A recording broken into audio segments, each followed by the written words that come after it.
Hey there. Today we're going to go over 4 hidden home selling costs that you cannot afford to ignore. This is Brian Chandler with Remax Alliance here in Parker, Colorado, coming to you from my home office here in the Timbers. And right now it is snowing outside. So February, not unusual. So let's get to it. Number one, preparing the house for sale, or some people might call it staging. There's a few areas that we need to be concerned with. One is repairing things that are in need of repair. You might need to hire a handyman to come out, take care of a few things, tighten a few screws, some loose cabinets, do a little touch-up painting, things like that. That can go a long way. Staging, sometimes you need to prepare the home, declutter the home, move away personal items, clear off cabinets, counter spaces, and things like that. You can hire a staging company to come in and take care of everything, and that could be pretty costly, thousands. Or you can hire a professional stager to come in and give you an opinion of things that you should be able to do, and then you can take care of them yourself. So don't ignore this. Preparation, getting the house ready to see for the first visual for a buyer, extremely important in today's market. Number two, photographs. Most buyers start their searches on the internet, and along with that, of course, come photos of the property. A lot of really bad photos out there. It's really important that you have really good photos, and your realtor, if you're using one, is going to use a top photographer that's going to come in, do videos, and believe it or not, 2 out of 10 buyers say they won't even look at a house unless there's a floor plan for them to look at online when they're doing their search. And then, of course, you have drone videos, which are great because it shows the property from an upper level and part of the neighborhood as well. So that becomes important too. Number three, landscaping. Really important. If your landscaping is shoddy, needs a repair, people are going to see that as big, big dollars that they're going to have to spend. Now, in a competitive market, they may say, you know what, we'll take care of that. It'll be long term. Not going to worry about it. Most are going to do the first impression. They drive up, they look at the curb appeal, and they go, gosh, they don't maintain this place very well, do they? So going into landscaping, average might cost you to do flowers, plants, a little reseeding, sodding here and there, probably about $3,000 to $4,000. But you can get 10 to 20% return on the sale with a nice landscaping job.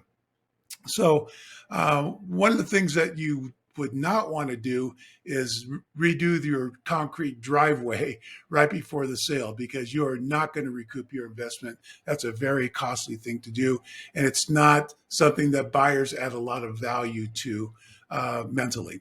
An easy thing you can do, though, is your walkway. When you're coming up your walkway, what does that look like? Can you plant some flowers along that walkway and spruce things up? What about your front door, as an example? Does that need to be refinished, restained, repainted, something? That's the first impression. Coming up the walkway, looking at the front door, getting the key out of the lockbox, whatever it might be. So really important there. Number 4, closing costs. Okay, a lot of sellers think, well, we sold the house for this much. This is how much our mortgage is, and we're going to go ahead and end up with this much. Well, there's a little bit more to it than that, and I'm going to go into that in a little more detail at this point. So before I go into more detail about closing costs, I just want to back up a little bit to number 3, whichever way Inglorious Bastard said I needed to do. Number 3, and back to number 1, in preparation. There may be some things that you want to not do, some expense you may not want to occur at this time for financial reasons, or others you may just not know if it's worth it. Now, consultation of good realtor, agent, a contractor, someone can give you the insight into whether or not that investment is going to get a return back on the sale of the property. So that becomes important. I mentioned driveway earlier. That's something that may or may not be an undertaking depending on the condition of the driveway. But when it comes to things like the roof, you know it's going to show up on the home inspection that the roof's going to need to be replaced. That you can wait if you want and become a negotiable item between you and the buyer. And in a competitive market, so let's say the buyer goes, I really want this house that needs a new roof. They say, Mr. Seller, we want you to put a new roof on the house. And you're going, well, I don't really want to do that. I've got some other buyers also. I want to hear what they have to say first. And they're like, whoa, whoa, whoa, wait a minute. What can we do here? You go, well, I'll tell you what, I'll give you 10 grand toward a new roof, and we'll reduce the price of the house 10 grand. You can put the new roof on. Now the buyer's thinking, well, we're probably going to be in this house for a long time, or maybe this is our forever house. So spending the money out of our pocket to put on a new roof that's going to be on it for 30 years or so, well, yeah, let's buy the house. So that's the thinking and the logic sometimes behind making those decisions. Okay, so now back to number 4, closing costs. You can expect that about 2% of the sales price is going to go toward closing costs. Now, in addition to a realtor's fee, if you're using a realtor, you have other costs that are included. So some of them you may not be aware of. You are going to have a proration of your mortgage payment, providing that you have one. They're going to go ahead and prorate it because your mortgage is paid a month in arrears. So as an example, on March 1st, I'm actually paying for February. So if you're going to close in the middle of March, then you're going to have to pay for February and middle of March in your proration. Secondly, taxes. Most of your property taxes are paid for last year. So in April, when they come due, or whenever yours may come due, you're going to be paying for last year. So if you hadn't paid your taxes already for last year, that's also going to be coming out of your closing costs, in addition to the taxes for this year. So as an example, right now it's February 22nd. If I were to close now, I'd have to pay for 2021 and everything up to February 22nd here this year. And that becomes part of the cost also that a lot of people don't think about. You also have your escrow fees, closing fees. You have title fees. So you're going to have to provide a policy of title insurance to the buyer, showing them that you're giving them and deeding the property over to them free and clear of any liens or any kind of debt. So that also becomes part of your closing costs. You also have a water bill and a sewage bill that's going to be due after the closing, and escrow is normally going to hold back $500 or so to take care of that bill when it comes due. Now, some things that people don't think about is also as homeowners association fees. Yeah, darn HOA fees. Well, what'll happen is you need to get a status letter from the HOA for them to let escrow and the buyer know that, hey, everything's cool. There's no special assessments. They're current on their homeowners fees. This is the status of this account. Okay. On top of that, they're going to go, oh, you've got a new buyer coming in, a new owner of that home. Well, they're going to have to transfer over to the HOA, and there's a fee for that too.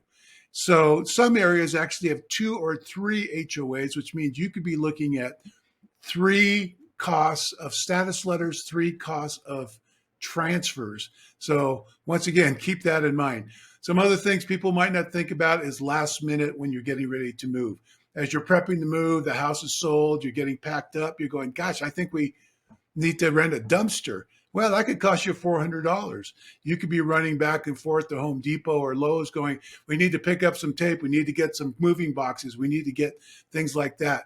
So those are all costs that people don't always think about that detract from the ultimate net proceeds from the sale of your home.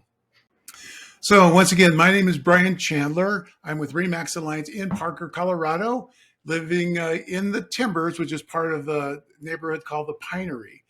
And just wanted to let you know, I do offer my clients what I call a VIP concierge program. So when I mentioned getting moving boxes earlier, part of the program is complimentary to me. I'll provide my clients with moving boxes, checklists. We'll be able to get the locks changed, a 1-year home protection plan that I'll purchase for my sellers and my buyers, and a few other perks like that that actually come with hiring me to represent you. In addition, I also have authored some books, real estate books, and I've got some for getting top dollar for your home. We've got home improvements that add value to your property, which we talked about a little bit earlier. We've got selling secrets you can't afford to miss. We've got books for home buyers. We've got people looking to possibly downsize. So you're entitled to a copy of these books, no charge. I've got digital versions as well as hard copies. So once again, if I can be of any help to you whatsoever, please, listing, selling, answering any questions, giving you some guidance. Doesn't matter where you are. Give me a call. My phone number is 720-808-1007. Yep, just like James Bond, 720-808-1007. And you can also reach me at Brian, Brian, at homesellers.us. And I'll put a link in the bottom there to my website for the books. Oh, by the way, I almost always forget this.